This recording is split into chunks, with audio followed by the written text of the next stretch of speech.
Hi, I'm Sharon. I'm a psychotherapist and a narcissistic abuse survivor. And today I'm going to discuss the red flags to look out for when dating a narcissist or any emotional abuser, as these can cause a major toxic influence in your life. And this can be devastating on your health and your mental well being. Because the roller coasters basically of ups and downs and highs and lows are exhausting, and they sadly become addictive to the victim. Now, some predators will show you who they are as early as the first date, while others sometimes take a while. Now, because all narcissists and sociopaths have an undeniable need to control, they will go about it in a number of ways. So here are some to look out for on that first date and dates going forward.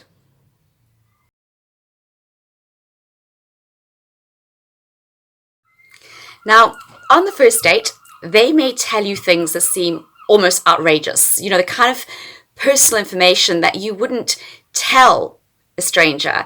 And this in turn has you opening up, and you find yourself telling them all about your life. And while you're busy doing this, they're making mental notes of your weaknesses within your stories. So on the one hand, they may either talk endlessly about themselves, boasting about their achievements and maybe handing over unwarranted information about themselves, while not actually paying much attention to you at all. Or on the other hand, they're consistently asking questions about you without opening up and giving you any information on them. So in the beginning, this may feel like flattery, somebody questioning only about you and not actually giving away much about themselves. But you'll find yourself walking away from that date feeling really confused at not knowing who you just went on a date with. But probably 9 times out of 10, you'll walk away feeling that this person is just too good to be true. Now, in the start of a relationship, if it's only after a few dates, this may also feel like flattery, but be warned, as this is actually a massive method of control. These people are not simply saying hi, they're checking in, and they're doing this with excessive phone calls, text messages, MMSs, pictures of themselves, what they just had for lunch. They're basically rushing intimacy. And this keeps you dependent on their praise, and it's going to be used against you in the devaluation phase. They'll all of a sudden in the devaluation phase withdraw the contact that you will find yourself getting so used to. So you need to remember that healthy people, right? They have lives. They don't have time for this consistent form of contact. And this contact is also embellished with praise for you. So they will be hard to resist.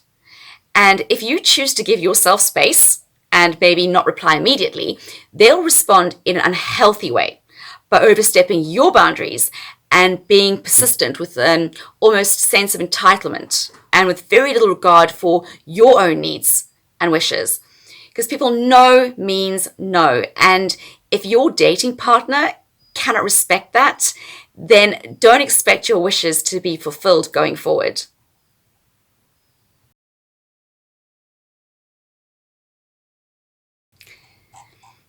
Charm without depth.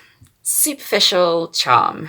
So you need to look out for the person who actually seems overly emphatic, but their actions seem self-absorbed. Their facial expressions and body language don't necessarily match their words, for instance.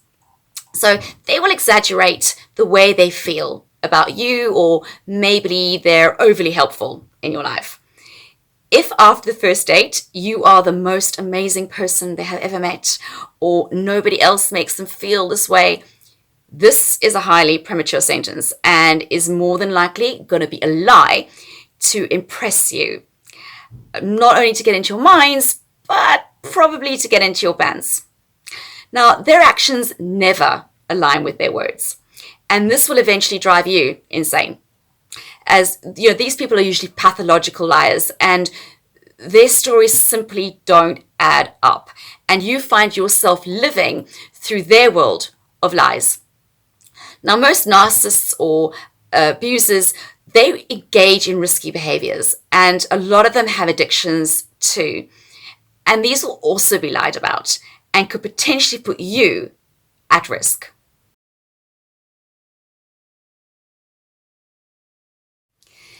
It's common for the abuser to idealize you, but you notice either superficial charm towards others or complete mistreatment of them. Be it a waiter or the receptionist, you need to look out for how they speak to other people. Do they call their other exes, classic one, psychotic lunatics or crazies? Because if so, you too will be called this in the devaluation phase, either to your face or behind your back to other people. So another example is if someone flirts with you, do they get overly annoyed or sensitive and get angry with either yourself or the other person, maybe saying that they feel disrespected?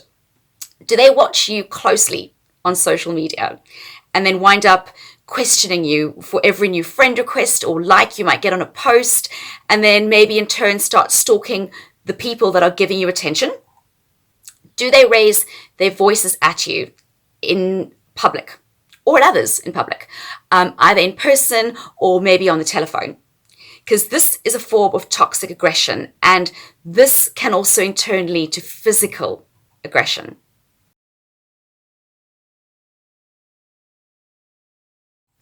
This may take place in the first date or two, and this could be maybe through pressurizing you for sex, touching you inappropriately in public, or maybe simply grabbing you too hard, or whispering things into your ear in public that maybe make you feel a little bit uncomfortable. Now, this will only get worse with time, and it can in actual fact also be downright dangerous.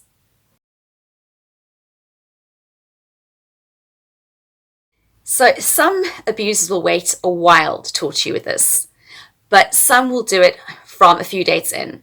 And what I mean, hot and cold behaviors.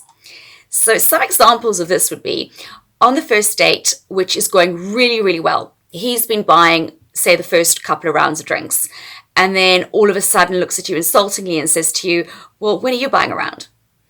Or let's say you've taken unpaid leave from work to spend some time with her, as she's so desperately wants to spend extra time getting to know you properly.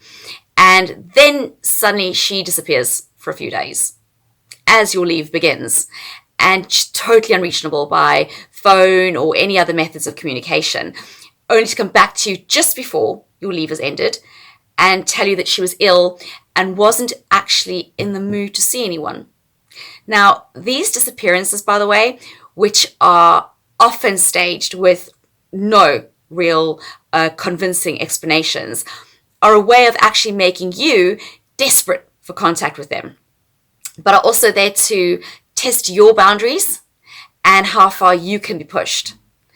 Another example of hot and cold behaviors is you get a nice kiss and a cuddle just before work, and as you're leaving, for the office, you get told, oh, you dressed like an old man, or maybe you're judged for dressing like a slut, and you're screamed at if you don't change your outfit.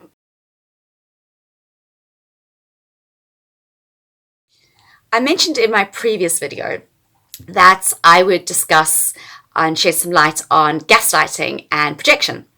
Now, gaslighting is a technique used to convince the victim that they are in fact the ones going crazy, and their take on reality is highly inaccurate, and the victim actually ends up unable to trust their own judgments and minds.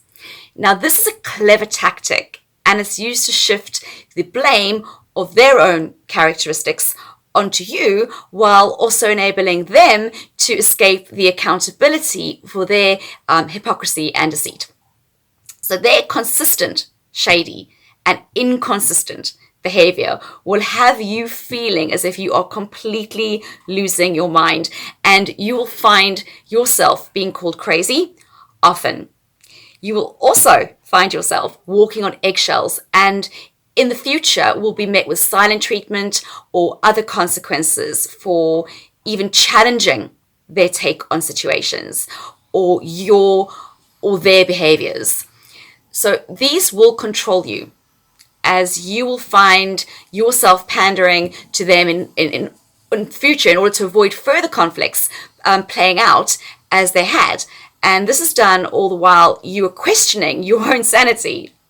So does it appear that the person you are dating often accuses you of the same characteristics, traits, or actions that they themselves seem guilty of committing? Often the person that accuses you of cheating is often the cheat. And they will shift the blame onto you so that you look like and feel like the guilty party.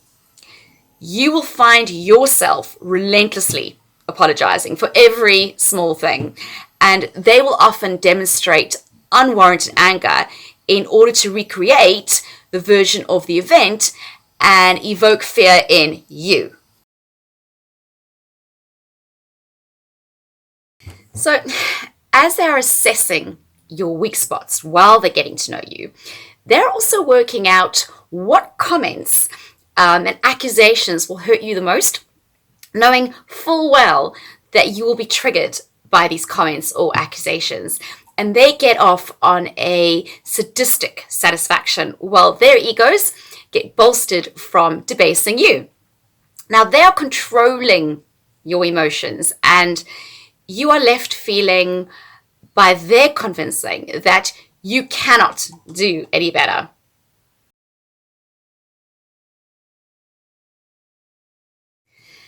About your looks, who you are as a person, your profession, how you should dress, or any other helpful comments are serious red flags. If this is near the start of the relationship or pretty much at any time during one, they're often followed by the words, "I'm kidding," or are designed to come across as constructive criticism. Now, beware, because harsh teasing that serves no other purpose other than to ignite annoyance or create anger, putting you down and insulting you is very, very different from the fun banter which is used to flirt with a partner. So they will also use sarcasm, and this is a way of putting you down, and playful sarcasm will one day become emotional terrorism. So watch out for cutting, sarcastic remarks said in a joking way.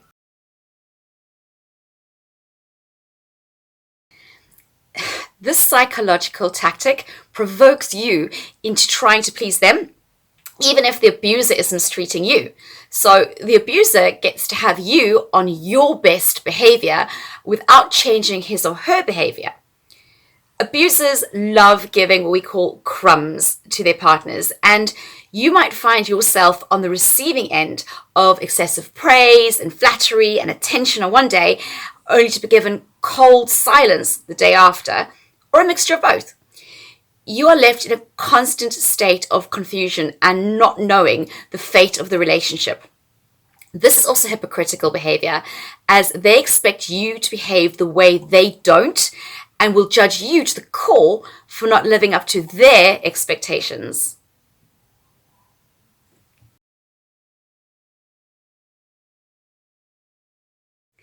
Healthy partners, they will want you to feel secure and desirable. If your partner consistently flirts with others in front of you or describes their ideal partner as something other than you, get out. Insecurity and doubt can often lead to triangulation, where you find yourself competing for your partner's attention. You can be triangulated with just about anything: people, professions, places, or even drugs or alcohol.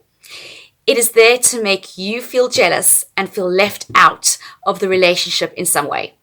It's as if they are keeping secrets from you, making you feel jealous about something or someone that you never normally would.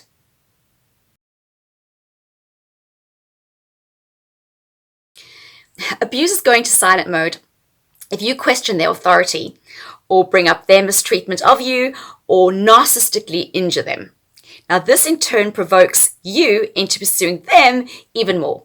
It's in order to achieve the validation of your emotions and admit that they are in the wrong and have hurt you.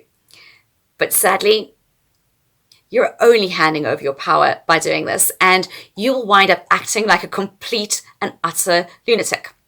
They will eventually come back round, but only after you've lost it with them and then found yourself apologizing yet again and had the word insane put against your character a few times more and be accused of being too sensitive or needy.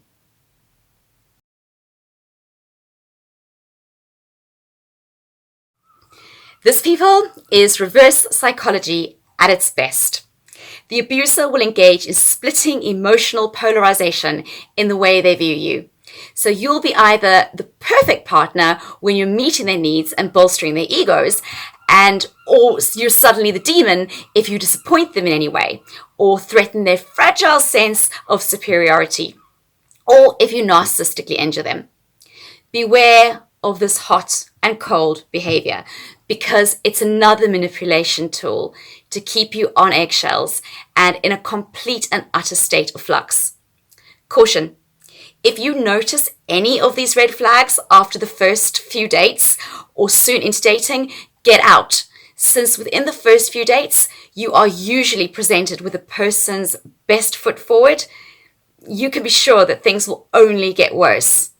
So keep your eyes and mind open, especially if you've just come out of an abusive relationship. Take care. In my next video, we'll jump to the silent treatment and the final discard before making more videos to focus on the details.